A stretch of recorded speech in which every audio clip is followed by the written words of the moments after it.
Chaque année, ils sont plus de 500 000 à tenter l'aventure et à lancer leur entreprise. Pourtant, dans 5 ans, plus de la moitié d'entre elles auront cessé leur activité. Croissance faible, marché du travail trop rigide, pression fiscale. Quel est le quotidien des petits patrons?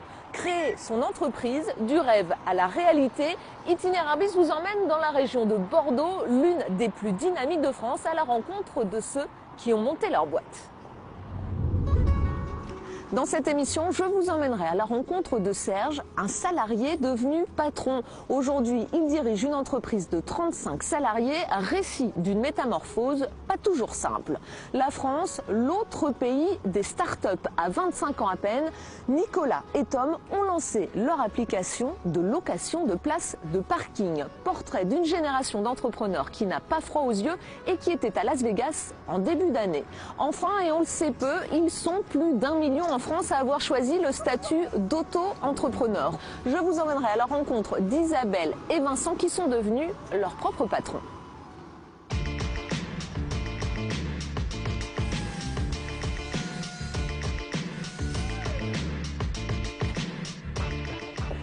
Bonjour Serge.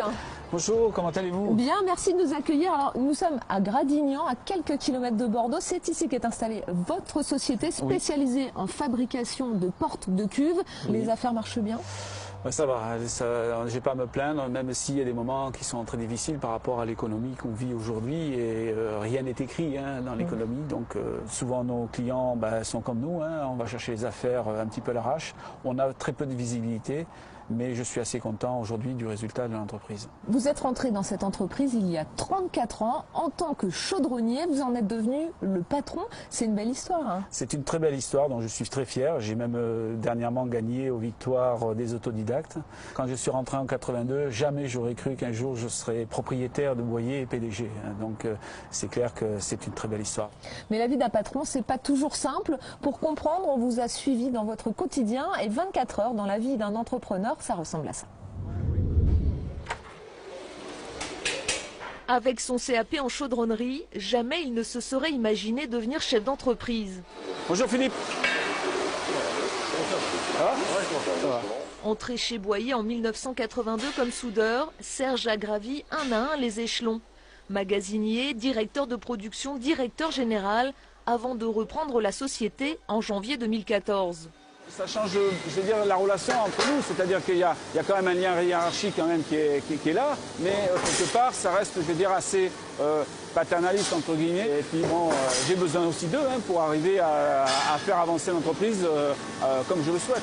Vous le chauffez, vous allez voir, vous voyez avec Pascal, c'est du gaz dans le chalumeau et on le chauffe un petit peu.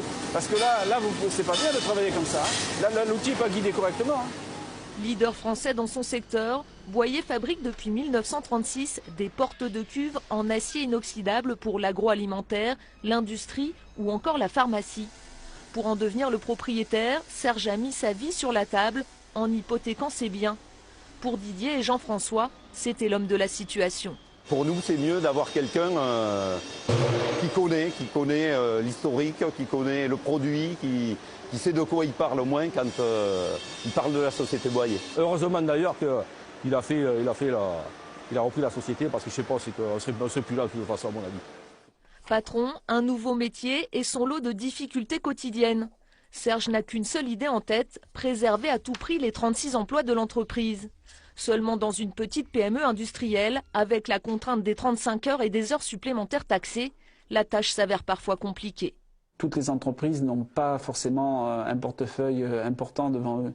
Donc on est obligé de s'adapter, je veux dire, au pic. Moi aujourd'hui, je voudrais qu'on puisse, celui qui veut travailler plus, puisse le faire. Pour certains, le fait d'être taxé, ils n'ont pas forcément envie de faire des heures supplémentaires. En 2015, l'entreprise a tourné la page d'une situation économique délicate et a réussi à stabiliser son chiffre d'affaires, 4,8 millions d'euros. Serge prévoit 5% de plus cette année, mais pour cela, il faut développer l'export. On a une notoriété, Boyer a une notoriété, ça peut disparaître à tout moment. Donc, c'est de dire qu'est-ce qu'il faut que je fasse, qu'est-ce que je dois faire pour que mes clients soient contents et qu'est-ce que je dois faire pour qu'ils reviennent chez nous. Sachant qu'on est un produit français avec toutes les charges, avec tout ce qui complique, je veux dire, donc un prix de revient un peu plus élevé que si j'avais été en Chine.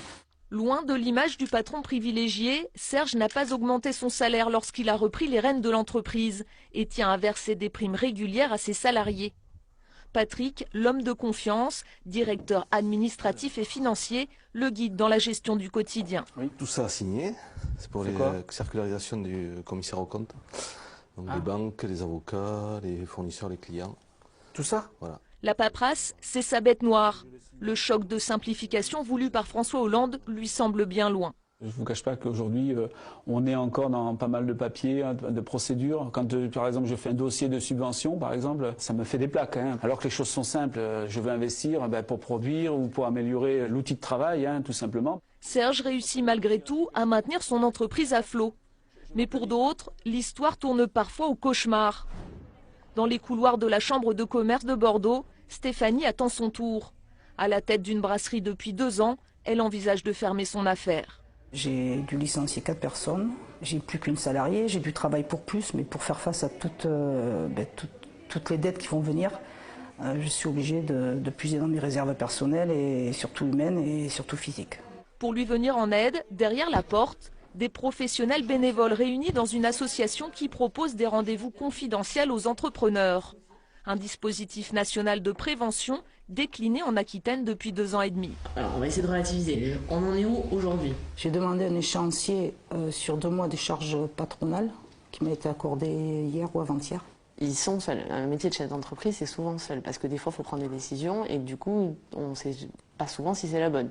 Eux, ils ont une compétence technique. Après, tout l'administratif, c'est souvent, soit c'est pas géré, soit c'est transféré à quelqu'un d'autre. Mais sur les toutes petites structures, souvent, les premiers budgets qu'ils suppriment, c'est l'expert comptable. Sauf que c'est lui l'outil dans l'entreprise pour aider. Donc, s'il n'est pas là, souvent, ils sont très, très seuls. Moi, je vais m'en sortir. Voilà. Et vous voulez continuer l'activité? Oui. Bon, très bien. Stéphanie repart finalement avec l'envie de poursuivre l'aventure. Une petite victoire pour les bénévoles du CIP qui aimeraient voir se développer la culture de la prévention. On se retrouve avec Serge et Alexandra. Alexandra, vous êtes collaboratrice principale d'administrateur judiciaire, la personne notamment nommée par le tribunal pour aider les entreprises en redressement. Des entreprises en difficulté, vous en voyez de plus en plus? Alors, on voit pas forcément plus de redressement judiciaire et de sauvegarde, on voit peut-être beaucoup plus de liquidation. C'est des entreprises qu'on n'a même pas le temps de voir, nous. Par contre, on voit plus d'entreprises en prévention. On l'a vu dans le reportage, vous avez créé il y a 3 ans cette association, le CIP, pour aider les entreprises en difficulté, faire de la prévention. Qui sont les patrons qui viennent vous voir? On a toute typologie de chef d'entreprise. On a le chef d'entreprise qui est tout seul, qui n'a pas de salariés. Et puis on a le chef d'entreprise qui a une trentaine de salariés et qui a juste besoin d'être écouté. Et ça, je pense que les chefs d'entreprise manquent malheureusement des fois juste d'être écoutés. Il y a un tabou aujourd'hui autour des difficultés des chefs d'entreprise? Oui, le chef d'entreprise, pour lui, la difficulté, c'est un échec. Exactement. Complètement. Enfin, Moi, je vous êtes comme ça. très bien placé pour le dire. Comme ça. C'est un échec, j'ai pas su amener l'entreprise là où il fallait. J'ai pas pris l'orientation qu'il fallait. Donc de venir d'avouer en disant que mon entreprise va pas, c'est quelque part, je me remets en question en disant j'ai pas été bon. C'est le j'ai besoin d'aide. Voilà. J'ai besoin d'aide, il faut passer un cap. C'est un cap à passer et tous les dirigeants vous le diront. Et puis il y a une certaine fierté aussi, parce que quand on affiche des résultats et puis d'un seul coup il n'y a plus de résultats, quelque part, ça touche l'amour-propre de chacun. Donc, En France, le patron a souvent une mauvaise image. À vous entendre, on est loin de l'image du patron privilégié. Aujourd'hui, si le patron a une mauvaise image, c'est parce que quand on entend tout ce qui se passe avec des très très gros salaires, les parachutes dorés et ainsi de suite, alors qu'il y a des gens qui gagnent le SMIC dans leur entreprise, il y a vraiment un décalage. Moi aujourd'hui, je trouve que c'est pas normal. Une entreprise qui gagne de l'argent, le patron doit gagner plus d'argent parce qu'il a pris plus de risques. Là-dessus, je suis formel. Par contre, il doit aussi faire le nécessaire pour récompenser ses salariés. Parce qu'aujourd'hui, une économie, elle passera aussi par là. Quelqu'un qui est payé au SMIC ne relancera jamais une économie. Donc il faut à tout prix que si l'entreprise dégage quelque chose, qu'il y ait une part pour l'entreprise, une part pour les investissements et une part pour les salariés.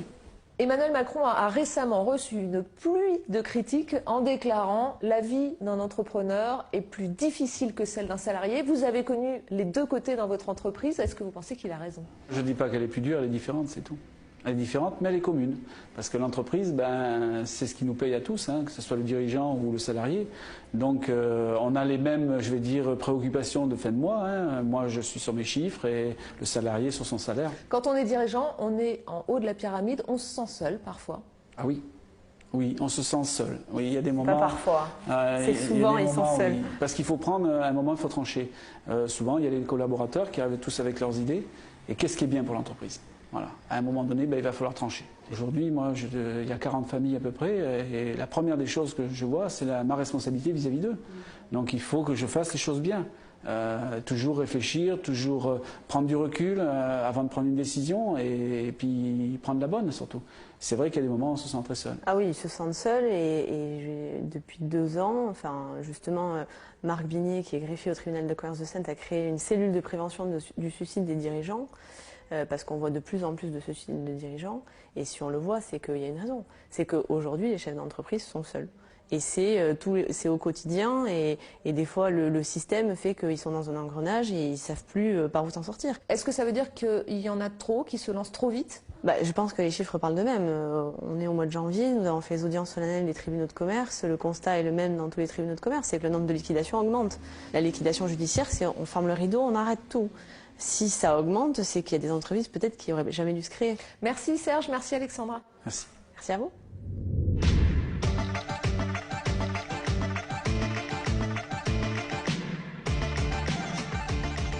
Ils veulent changer le monde et bousculer les usages malgré la crise et les contraintes attirées par certaines success stories. De plus en plus de jeunes diplômés se laissent tenter par la nouvelle économie. La France compte aujourd'hui plus de 10 000 startups. Une nouvelle génération d'entrepreneurs qui n'a pas froid aux yeux. Rencontre avec Christophe, pionnier de la 3D, et Tom et Nicolas qui viennent de monter leur start-up Parking Facile.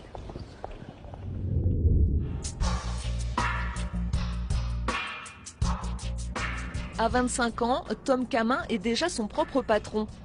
Il est l'un des fondateurs de Parking Facile. L'entreprise loue à des particuliers les emplacements inutilisés de bailleurs sociaux ou d'entreprises.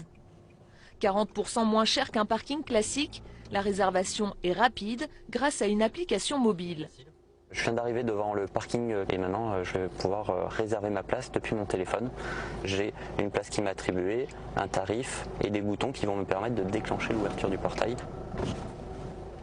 Quand il s'est lancé avec son ami Nicolas Masson, ils étaient tout juste diplômés. Malgré la crise, de plus en plus de jeunes tentent comme eux l'aventure entrepreneuriale. Leur moteur, c'est le défi. Le goût du risque, le fait aussi de savoir qu'on sera déprécié sur un marché du travail en tant que salarié puisqu'on est junior, tout est compliqué, alors qu'en se lançant et en étant son propre patron, ce qu'on fait de bien est directement valorisé et ce qu'on fait de mal aussi. Donc l'idée c'est de mesurer sa propre valeur. Sans un sou en poche, ils ont démarré avec moins de 50 000 € prêtés par un investisseur privé. Une somme modeste, mais qui débloquera le soutien financier des institutions. Et voilà, il faut prendre en compte vraiment la croissance qu'on va avoir en 2016, et notamment dans l'utilisation du site. Moins d'1 an après leur lancement, leur chiffre d'affaires grimpe, mais reste très faible. Ils se rémunèrent à peine 1 000 € par mois et travaillent surtout avec des stagiaires. On est sur des salaires très faibles pour survivre. On parlerait plus de survie. Après, c'est un choix qu'on a fait aussi. On ne le vit pas mal. On le vit plutôt bien puisqu'on crée de la richesse à côté. On sait que on crée aussi quelque chose à côté qui a un potentiel. En 2015, Parking Facile a été sélectionné pour participer au CES, le salon de l'électronique de Las Vegas. La présence des Français y augmente chaque année, preuve de la vitalité du secteur dans l'Hexagone. Il y a plusieurs études qui démontrent d'ailleurs que c'est en France que c'est le plus facile de créer une boîte, en termes notamment administratifs. Parking Facile est né ici, à l'Auberge Numérique. En 6 ans, cet incubateur a déjà aidé une 50aine de jeunes entrepreneurs. Ils ont entre 25 et 35 ans et font partie de cette génération séduite par les modèles de réussite de Steve Jobs ou Xavier Niel. Il y a un effet référence à des grandes figures emblématiques du business dans le numérique qui ont rajeuni en quelque sorte cette idée que non, il ne fallait pas forcément avoir de la bouteille pour pouvoir entreprendre et réussir. Combien parmi eux connaîtront le succès espéré? Dans ce secteur en vogue, il y a beaucoup d'appelés, mais peu d'élus. Christophe Chartier en fait partie. Son entreprise, Immersion, fait plus de 9 millions d'euros de chiffre d'affaires. Son créneau, la réalité virtuelle. Tu peux me donner une copie là parce que j'ai pas sans lecture que... Merci. Il fait partie de ces précurseurs qui ont cru, avant même l'arrivée d'Internet, au potentiel des nouvelles technologies. 20 ans plus tard, les entreprises du numérique poussent comme des champignons. Comment ça se passe alors le projet TAS, on en est où? La France en compte aujourd'hui plus de 100 000. C'est plus simple, je pense, aujourd'hui de créer. Maintenant, ça va être plus dur pour eux de rester. Parce que la compétitivité, à mon avis, est beaucoup plus rude sur ces marchés-là. Et qu'une belle idée en chasse une autre. Et qu'aujourd'hui, être tendance, c'est très éphémère. Depuis 2010, plus de 800 entreprises du numérique sont nées à Bordeaux. 80% d'entre elles sont toujours en activité. Mais combien seront, comme Immersion, toujours présentes 20 ans après leur création ?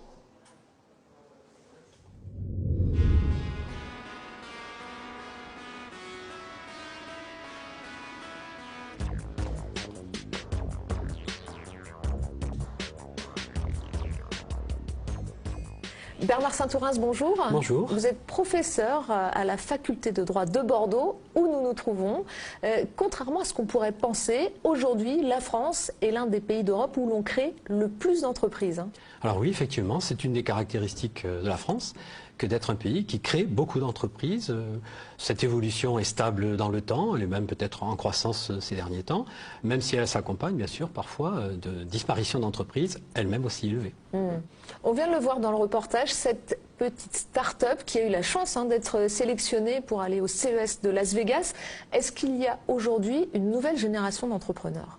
Alors il y a sans doute une nouvelle génération d'entrepreneurs, c'est-à-dire des personnes qui soit sont issues du monde du salariat et qui ont dû le quitter de gré ou de force, soit qui ont eu du mal à s'insérer dans le monde du travail salarié et qui trouvent comme solution de sortie de cette situation difficile, eh bien, la possibilité de créer une entreprise, soit à titre personnel, sous le statut d'auto-entrepreneur, ou une entreprise collective sous la forme d'une société et qui peut être donc sous la dénomination d'une start-up.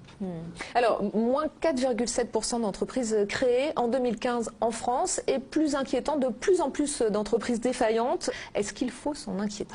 Alors, il faut peut-être relativiser cette approche chiffrée en se situant dans le temps. En réalité, le nombre de liquidations d'entreprises, pour aller jusqu'à l'aspect le plus bien sûr négatif des difficultés rencontrées par une entreprise, ce nombre est assez stable, même sur 10 ans, 20 ans. En définitive, il tourne autour de 40 000, 50 000.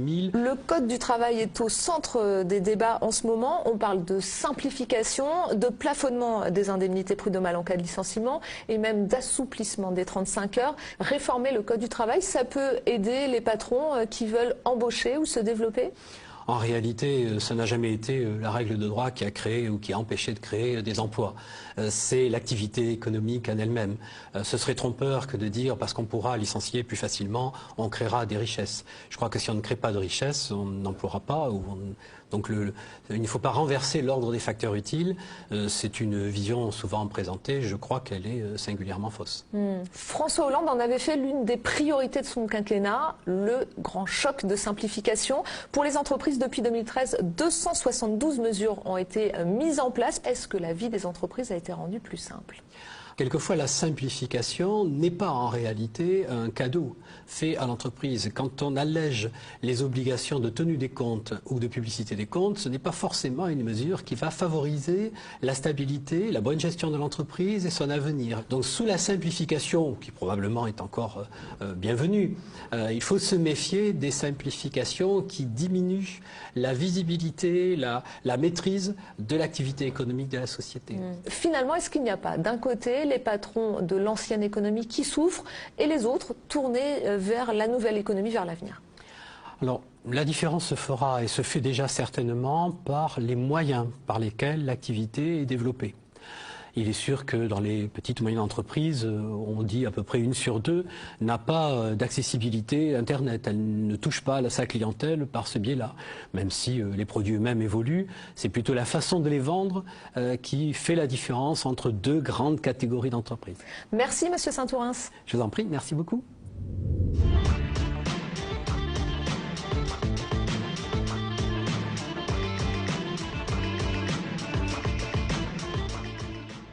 En France, la moitié des nouvelles entreprises sont des auto-entreprises. Il serait aujourd'hui plus d'1 million à avoir choisi ce statut.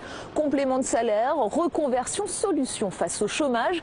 Qu'est-ce qui pousse monsieur et madame tout le monde à devenir son propre patron? Mirage ou vraie opportunité? Rencontre avec Isabelle, devenue photographe après des années en tant que cadre dans les assurances, et Vincent, senior au chômage, devenu vendeur de pièces détachées.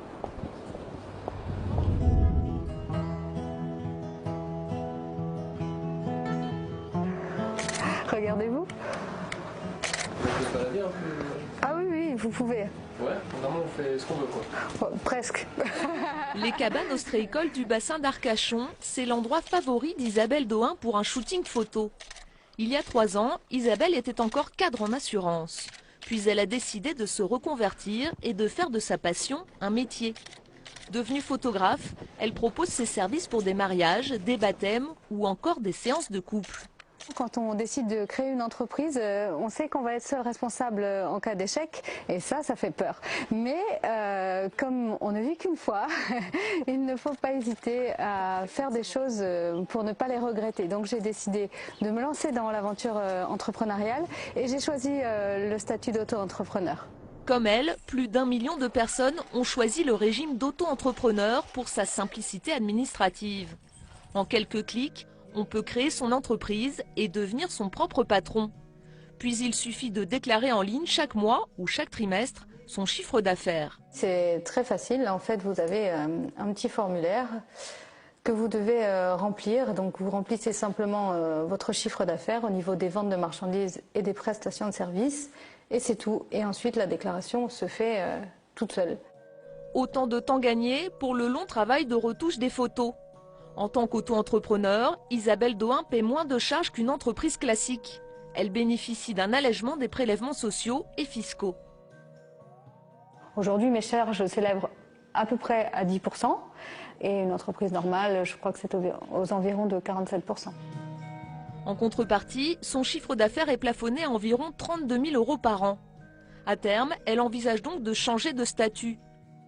Pour l'aider dans ses choix, elle a été suivie par la maison Initiative Entrepreneuriat de Bordeaux.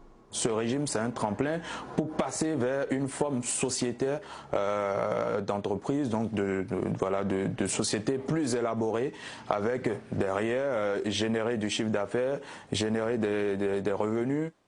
Si Isabelle envisage sereinement cette transition, d'autres restent bloqués sur la case auto-entrepreneur. Cela fait plus de 4 ans que Vincent Daniel a opté pour ce régime. À 55 ans, il a perdu son poste de directeur dans une société d'achat-revente de pièces automobiles. Impossible à son âge de retrouver un emploi. Alors il a décidé d'ouvrir sa propre boutique en banlieue bordelaise. Bon, alors ce démarreur... Il faut le taper avec un marteau dessus pour qu'il démarre. Ah oui, d'accord, je note. Les débuts sont prometteurs, mais en 2013, le secteur automobile entre en crise. Son chiffre d'affaires chute de moitié. La tranquillité et la sécurité que vous avez en étant salarié, c'est énorme. Et c'est en montant sa société qu'on se rend compte de ça. Aujourd'hui, les affaires reprennent, mais le résultat du deuxième trimestre 2015 reste modeste. Sur un chiffre d'affaires de 6 790 €, j'ai payé 979 € de charges. Soit plus de 14% de prélèvement contre 3% au démarrage de sa société. Une augmentation prévue par le statut. Chaque année, pendant 3 ans, les charges augmentent par palier. Dans les 2 premières années, c'était très valable, donc ça allait très bien. Je pense que fin 2012, compte tenu que mon chiffre était conséquent, c'était le moment de changer de statut. Mais je n'ai pas reçu les aides suffisantes pour changer de statut. Changer de statut peut en effet coûter cher en démarches administratives et en expertise comptable. Pourtant, cela lui permettrait d'embaucher. Il n'aurait plus à fermer boutique à 12h30 pour aller visiter ses clients. C'est vrai que lorsque le régime auto-entrepreneur a été créé, à aucun moment il n'a été prévu la passerelle vers un régime réel d'entreprise individuelle au régime réel, vers un régime de société, effectivement, de URL à SARL. Un régime perfectible, mais qui reste la principale porte d'entrée dans l'entrepreneuriat. Sur les 520 000 sociétés créées en 2015 en France, près de la moitié sont des auto-entreprises.